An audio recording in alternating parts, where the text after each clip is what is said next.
Well, the last time we saw him right there, Guillem Ferris was on a Star Racing Yamaha where he broke his arm at Thunder Valley, I think round three it was of MX this year, 2023.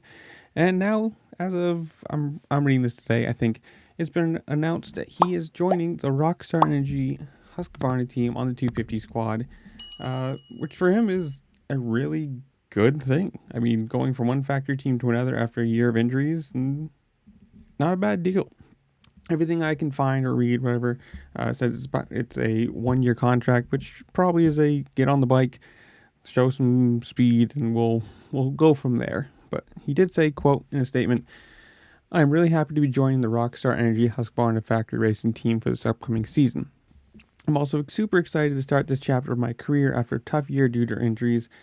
Now I am fully healed and ready on the new bike. I cannot wait to get started at the Baker factory. It is an honor to be part of such a legendary program with Alden Baker and all the guys." So for him, this is cool. He has shown a lot of speed, or had shown speed. Obviously, last year being an injury, let's put it that way.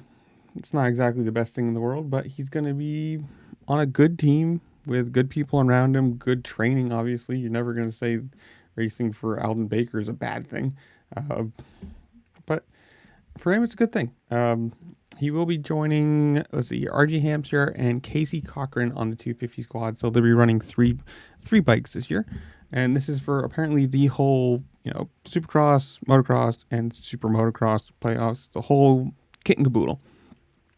So good for him. I mean, obviously, silly season going on, people moving back and forth and around here and there, but it's good for him. I hope this works out. And obviously, Husqvarna is a good bike, not a bad team to be on. Big factory squad, so it's not like you're moved from factory Yamaha down. But in the comments below, tell me, what do you think his season's going to be like? Going to show some promise, maybe get another contract, or where do you think he's going to end up? Top 10, top 15, top 5, whatever it is. Comment down below. And while you're down there, make sure to like, share, subscribe, do all the fun things this platform allows you to do, because it really just helped me out and I appreciate it. And with that, I will see y'all later. Peace.